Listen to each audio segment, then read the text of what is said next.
नमस्कार, आप देख रहे हैं न्यूज नेशन। दमदार 10 में आपका स्वागत है। सुशांत मामले में अब जब रिया के चारों तरफ शिकंजा कसने लगा तो रिया अपने बचाव के लिए हाथ पांव मारने लगी है।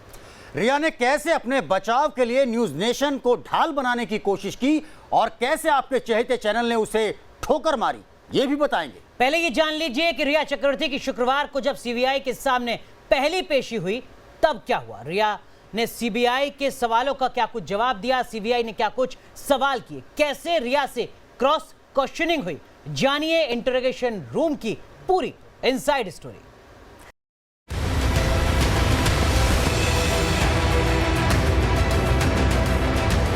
रिया का सवेरा ऐसी ही झुंझलाहट और गुस्से से हुआ क्योंकि कल तक रिया प्रायोजित इंटरव्यू और सोशल मीडिया पर वीडियो पोस्ट करके सुशांत के फैंस को और जांच एजेंसियों को गुमराह करने की कोशिश कर रही थी, लेकिन रिया बेनकाब हो गई। सुबह 10:30 बजे पूछताछ शुरू हुई और रिया चक्रवर्ती से कई राउंड तक चले सीबीआई के कड़े सवालों का सामना हुआ। सीबीआई ने रिया, सिद्धार्थ और मिरांडा को आमने सामने बैठाकर पूछताछ की। हमारे सूत्रों के मुताबिक रिया ने सीबीआई को सुशांत के साथ रिश्ता शुरू होने से लेकर ब्रेकअप तक के सारे मैसेजेस दिखाए हैं। सीबीआई ने रिया के मोबाइल में अप्रैल 2019 से 8 जून 2020 तक के सुशांत के सारे चैट स्टडी किए हैं। रिया ने सीबीआई को 8 जून 2020 को क्या हुआ ये भी बताया है। साथ ही ये भी कहा है कि सुशांत की मौत के तुरंत पहले क्या हुआ ये उनकी बहन मीतू ही बता सकती है। सीबीआई ने रिया, सिद्धार्थ और मिरांडा से सवालों की लंबी लिस्ट पर जवाब मांगा। आपको सुशांत सिंह राजपूत की मौत के बारे में किसने बताया? उस समय आप कहां थी? आपके और सुशांत के बीच झगड़ा क्यों हुआ? आप 8 जून को सुशांत का घर छोड़कर क्यों चली गई? घर छोड़ने के 7 दिन पहले और 7 दिन बाद क्या क्या हुआ? सुशांत का घर छोड़ने के बाद क्या आपने 9 से 14 जून के बीच सुशांत से बातचीत की कोशिश की? अगर नहीं की तो क्यों?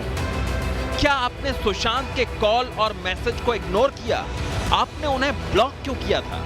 क्या सुशांत सिंह राजपूत ने उनके परिवार के किसी सदस्य से बात करने की कोशिश की थी?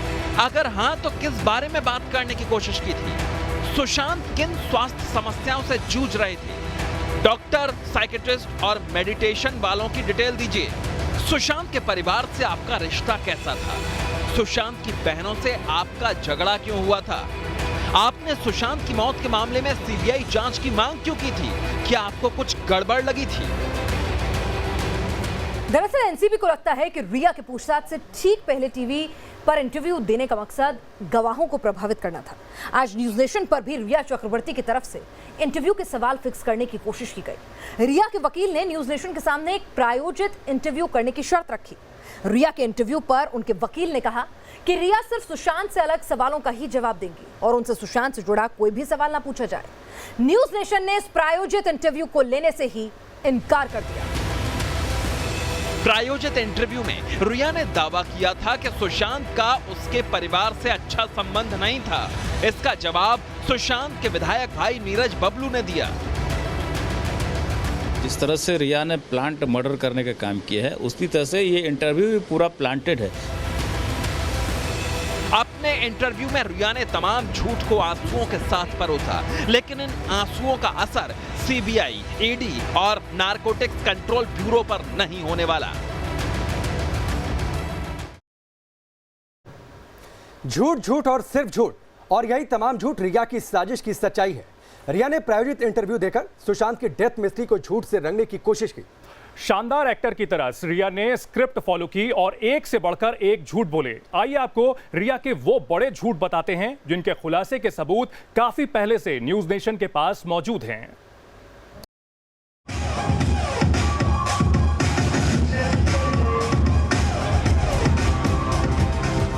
सीबीआई के कठिन सवालों का सामना करके रिया समझ तो गई होगी कि एक्टिंग और असल जिंदगी में फर्क होता है। सीबीआई के सामने पेश हुई रिया का एक एक सच अब सामने आएगा और इसी बात के डर ने रिया की रातों की नींद और दिन का चैन उड़ा दिया है। रिया का पहला झूठ, सुशांत को ऊंचाई से डर लगता था। प्रायोजित इंटरव्यू में रिया ने दावा किया था कि सुशांत सिंह राजपूत को ऊंचाई से डर लगता है। लेकिन ये कोरा झूठ है। सुशांत सिंह राजपूत की एक्स गर्लफ्रेंड अंकिता लोखंडे की एक वीडियो से रिया का ये झूठ बेनकाब हो जाता है। इस वीडियो में सुशांत एक सिम्युलेटर में दिखाई दे रहे हैं और वो उड़ने की प्रैक्टिस कर रहे हैं। सुशांत साइंस के होनहार स्टूडेंट थे। सुशांत पायलट बनना चाहते थे, तो ऐसा शख्स ऊंचाई या हवाई जहाज से कैसे डर सकता है? इस वीडियो के अलावा भी कई ऐसी तस्वीरें हैं जो रिया के झूठ को तार-तार कर रही हैं। रिया का दूसरा झूठ, किसी गैंग से कोई संबंध नहीं। रिया के दूसरे झूठ को पर्दाफाश करने के लिए रिया का ही एक वीडियो देखिए। गुंडा लोग ये सब गुंडागर्दी करते, अब लोग गुंडा लोग से गुंडागर्दी कराते।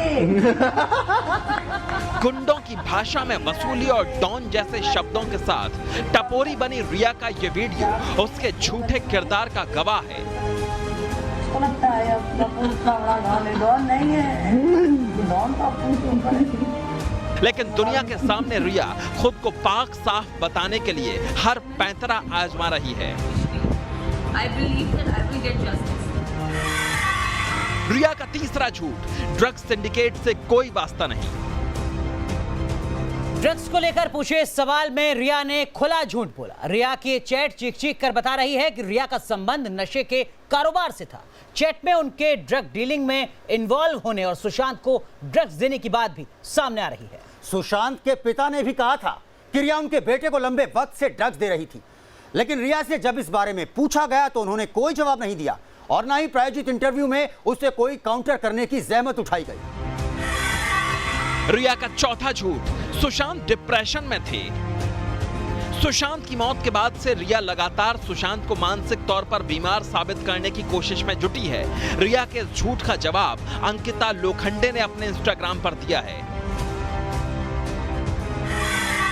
अंकिता ने लिखा कि फरवरी 2016 तक सुशांत उनके साथ रहे और इस दौरान न कभी डिप्रेशन की शिकायत रही और न ही वो किसी मनोचिकित्सक से मिले। वो पूरी तरह ठीक थे। रिया ने पांचवा झूठ यूरोप ट्रिप को लेकर बोला।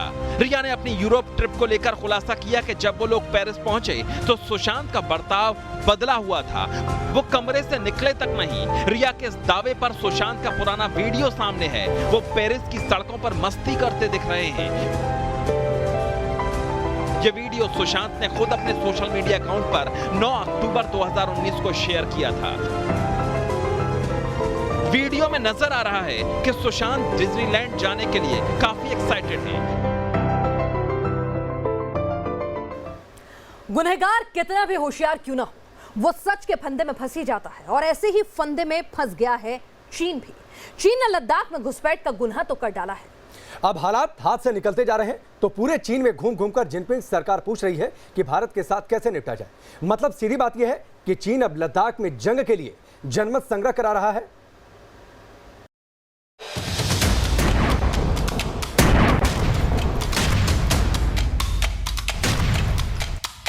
कितने प्रतिशत चाइनीज भारत से जंग चाहते हैं?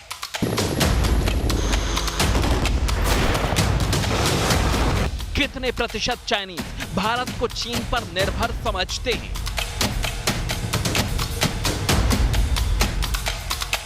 कितने प्रतिशत चाइनीज भारतीय सेना की ताकत को लेकर गलत फहमी में हैं?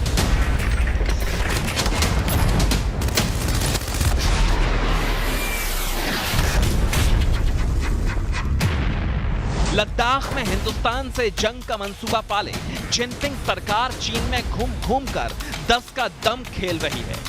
अपनी करतूतों से तबाही के चक्रव्यूह में घिर चुके चीन की जिनपिंग सरकार अब चीनियों की जुबान से जंग पर मोहर लगवाने की कोशिश कर रही है। और जिनपिंग की इसी कोशिश का नतीजा है कि चीन ने भारत से लड़ाई को लेकर चीनियों के बीच सर्वे कराने का दावा किया है। दरअसल चीनी अखबार ग्लोबल टाइम्स ने एक सर्वे छापा है। दावा किया गया है कि चीन के 10 शहरों में 17 से 20 अगस्त के बीच 1960 लोगों के बीच एक सर्वे किया गया है और जिनपिंग सरकार के मीडिया ब्रोकर ग्लोबल टाइम्स की माने तो 90% चीनियों ने इसमें भारत से जंग की सलाह दी है।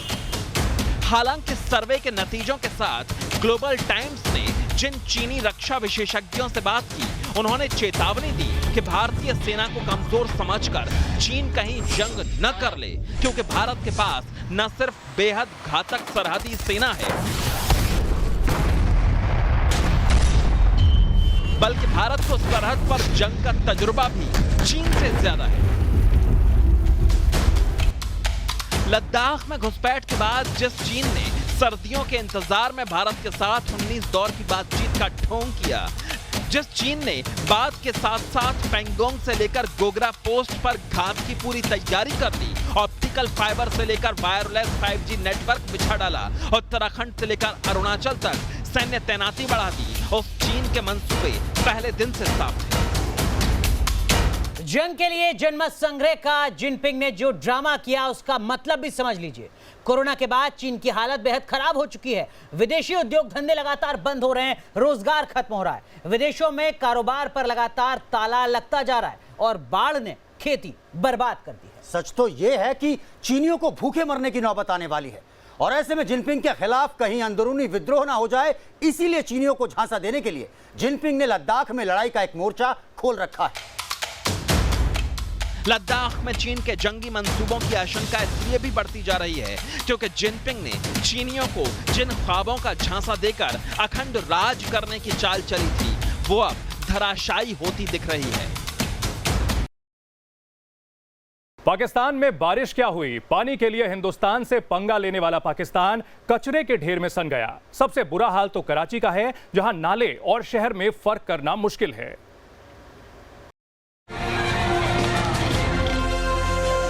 पाकिस्तान में बारिश क्या हुई? पानी के लिए हिंदुस्तान से पंगा लेने वाला पाकिस्तान कचरे के ढेर में सन गया। सबसे बुरा हाल तो कराची का है, जहां नाले और शहर में फर्क करना मुश्किल है। पाकिस्तान का दावा है कि कराची उसका सबसे चमकता शहर है, लेकिन बारिश के बाद कराची पर कैसे कालिख पुती है, इन तस्वीरों में देखिए। स्विमिंग पूल में पाकिस्तानियों की मस्ती देखिए। नजीमाबाद इलाके में अंडरपास में नाले का पानी भरा है और लोगों की भीड़ नाले के पानी में जमकर मौज मस्ती कर रही है। न कोरोना का खौफ, न बीमारी का डर। अंडरपास के गंदे पानी में लोगों की तैराकी का वीडियो खूब वायरल हो रहा है। पाकिस्तान का दावा है कि कराची उसका सबसे चमकता शहर है, लेकिन बारिश के बाद कराची पर कैसे कालिख पुती है, इसकी सैकड़ों तस्वीरें सोशल मीडिया में वायरल हो रही हैं। ये पाकिस्तान के कराची का मंजर है। कराची में गंदे पानी की मार लोगों पर कहर ढा रही है। घर से निकलने वालों की शामत है, गटर के ढक्कन खुले हैं। कराची की गलियों में गंदे पानी का दरिया बह रहा है। कचरे से भरे काले गंदे पानी के बीच लोगों की गाड़ियां डूबी हैं। साफ है, सैलाब के आगे इमरान सरकार ने पूरी तरह से सरेंडर कर दिया है और बाढ़ का पानी पाकिस्तान में लोगों पर कहर बरपा रहा है। हमारे देश में एक इम्तिहान पर संग्राम मचा है। सुप्रीम कोर्ट ने परीक्षा कराने का फैसला सुना दिया है, लेकिन इस इम्तिहान पर सियासत तो इतनी ज्यादा हो गई है कि सड़क से सुप्रीम कोर्ट तक दांव पे चल रहा है। अब गैर बीजेपी शासित 6 सूबों ने सुप्रीम कोर्ट के फैसले को लेकर रिव्यू अर्जी दे दी है। सड़क पर सियासी उपद्रव अलग मचा है।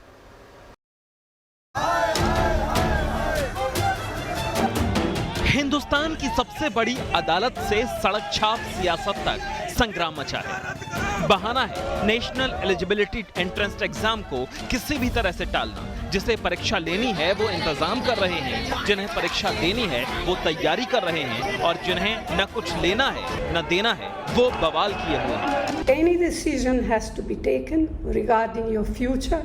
It is important that it is being taken with your concurrence.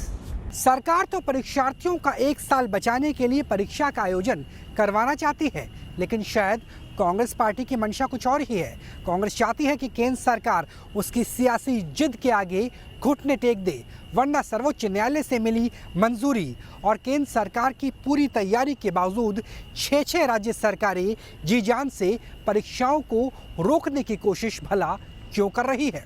Corona संकट पीक पर है, ऐसे समय में परीक्षा कराया जाना उचित नहीं है। हम हर संभव कोशिश कर रहे हैं कि परीक्षा न हो। आगे बढ़ाई जाए। हालांकि सरकार ने एक कमरे में सिर्फ 12 परीक्षार्थियों से लेकर सैनिटाइजर और ऑनलाइन एडमिट कार्ड डाउनलोड करने की तैयारियां कर रखी हैं। दावा है कि परीक्षा से कोरोना संक्रमण नहीं फैलेगा, लेकिन 6 गैर बीजेपी शासित राज्यों की सरकारें केंद्र की तैयारी को काफी नहीं मान रही। चलिए तो दमदार 10 में आज के लिए बस इतना ही। देश और दुनिया की तमाम अहम खबरों के लिए आप देखते रहिए न्यूज़ नेशन।